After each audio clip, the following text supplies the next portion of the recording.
Hi everyone, it's Friday night. You've reached the end of the internet. It's 6 p.m. Pacific, and so that means you are here with me for Love Line at Night with Heidi B. I am so excited to see you here. I am thrilled to have a couple of questions for you that I'm going to answer live tonight. The first question I think is so awesome. It came to me on Instagram. Actually, before I get started, I have to say, my dogs are in the other room, and they're a little mad that they're not invited to join us here, so you might hear them. They may make some noise. And also, of course, doesn't this always happen? I have this one neighbor who has never in our entire lifetime mowed their lawn, and suddenly tonight they've decided that landscaping is a requirement. So you might also hear that in the background. Anyway, I have two questions tonight that I'm going to put out here for you. The first one is one that was delivered to me via Instagram after I put out kind of the bat signal around questions, and it is this. What do you do? I'm going to say it. Here's how I'm going to say it. The question was this. This girl was talking to a guy. She started talking to a guy. They're headed out on a date. Oh, hey, Janelle. They're going on a socially distanced date tonight, actually. And she wanted to know, when she talked to him about whether or not he was interested in a relationship, he said he's interested in a relationship, but only with the right person. Her question to me was, does that make him unavailable? Well, I have to say, I don't love his response about his relationship status and ideas. It's not an ideal response to get when you ask someone about this. Usually and part of the reason I don't love it is it's not super clear. It's pretty vague. So I don't necessarily, my knee-jerk reaction is to say, F this guy, forget about it, whatever. But it is their first date. They are still just getting to know each other. So I really feel like this is an opportunity where you can show up to the date and be curious. Because it could just be that whoever it is that's, whoever the guy is that's fielding this question, maybe he's just not really confident. Maybe he's actually not sure what he wants. Maybe he is sure what he wants, but it's not you, and he doesn't want to say, I'm interested in a relationship, but not with someone like you. Maybe, hang on one second. Lemon, you need to chill. That's my dog, Lemon. She's crying. She needs to chill. So there are all kinds of reasons why he might have poorly communicated what his interest level is in a relationship.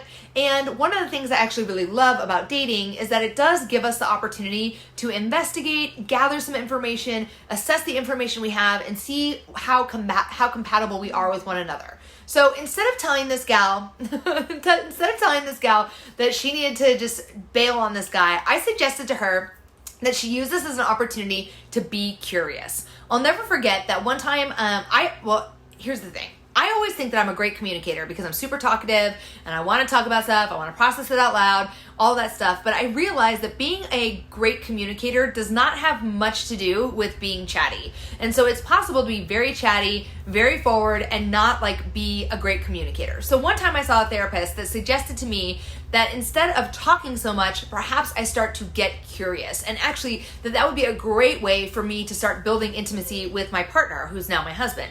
So instead of just rushing to the judgment of this guy's not ready, he's not available, kick him to the curb, or in the example of a relationship or a partnership, rushing to for me, this is a favorite, I'm gonna fix it, I'm sorry you're upset, let me fix this. Even if it's not something that I have caused, that I have done to create the upset, I love fixing stuff. So this therapist suggested to me that instead of jumping into fix-it mode, that I start by just being curious. So in the context of the date example that I gave, where my girlfriend is headed out on a date with this guy, I encouraged her to just start to ask him hey, when we were talking about what your ideas are around a relationship, you said that you are interested in a relationship with the right person. I'm just curious, what does the right person mean to you? Is that someone you're physically attracted to? Is it someone that has a certain type of career? I'm not trying to figure out if I'm the right person, but I'm just trying to get a better idea of what this means, interested in a relationship with the right person. And the reality is, based on the answer that he gives you from this curious, from this line of questioning, it's you're getting the third degree. Based on the answers that he gives you around your curiosity, you may find that maybe your kind of gut instinct was right. Maybe he was not maybe he was interested in a relationship but not with you. Maybe he's actually not interested in relationships at all but didn't know how to say that. Maybe he is interested in a relationship with you but said it wrong.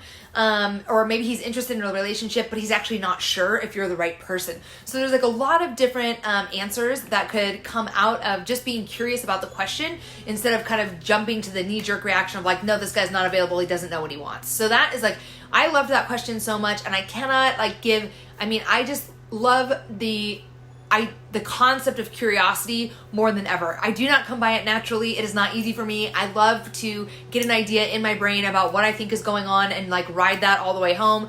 But when I'm curious, I actually just get a lot more opportunity to build intimacy with someone, to learn more about them instead of just jumping to a conclusion. So curiosity did not kill the cat in this case. Curiosity is the way to go. The other thing that I fielded in my DMs this week, the kind of larger question that I fielded in my DMs was I got a number of women asking me how exactly my coaching work and the Relationship Ready program can help you shred the narrative that you've been telling yourself around love and accessibility, especially in terms of how accessible long-term and sustainable relationships are for you.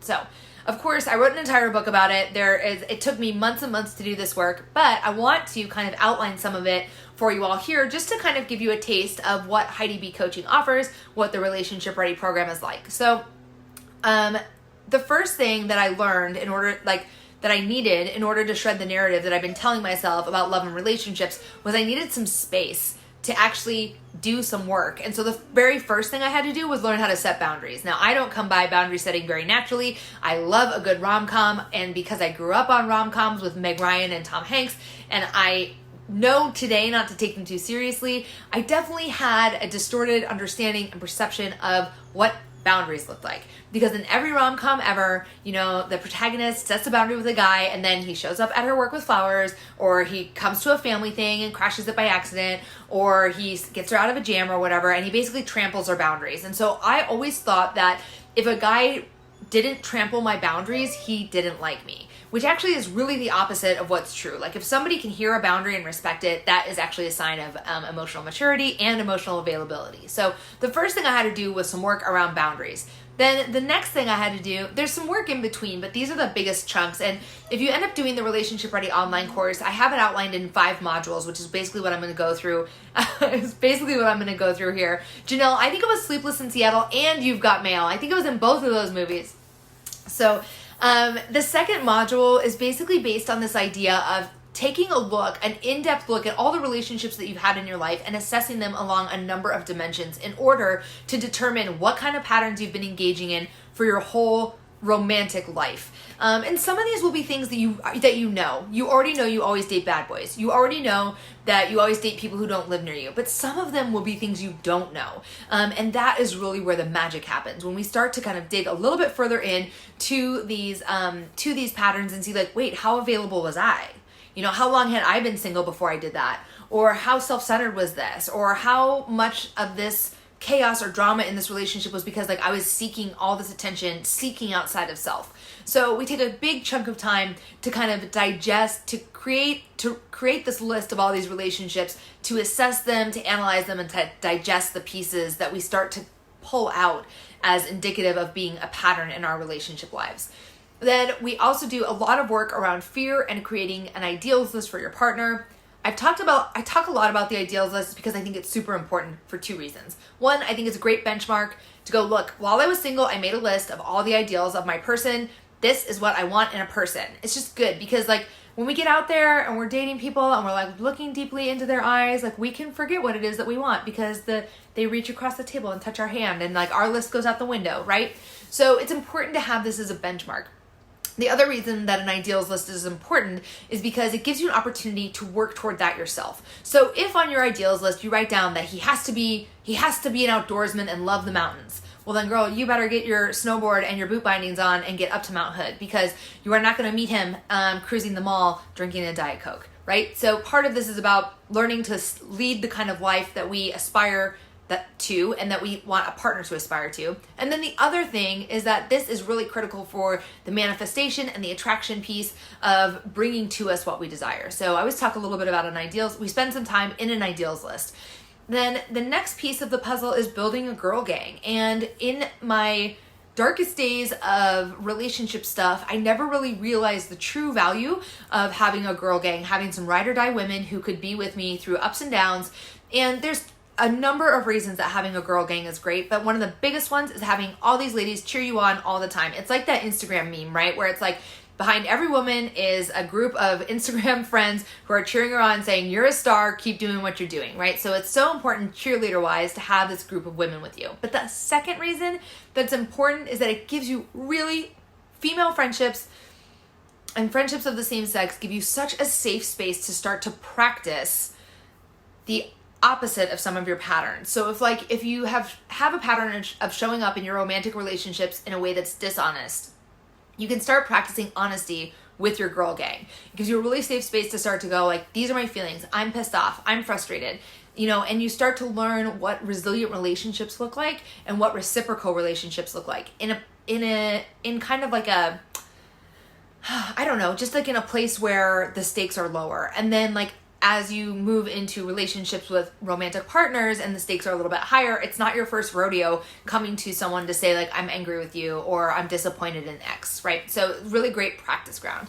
And then finally, the work that I do centers at the very end of it centers around a return to dating. So of course, like you've taken all this time to do all this work, you used your dating downtime, your quarantine lifetime effectively, you've done the journey to self-discovery, you've found your power, you've stepped into it, and now you're back to dating. And it's like there is a little bit of an expectation that you'll throw open the door and that the universe will deliver Mr. Right to you on a platter, and that does not always happen. So what we actually learn is that when we return to dating, we start to fail faster. So you start to weed out those guys that are no longer appropriate partners, that are no longer available. You get rid of them more quickly. And I really believe that time is our most valuable asset. And so it's important that we maximize the time that we have, filling it with people who light our hearts on fire. We don't settle.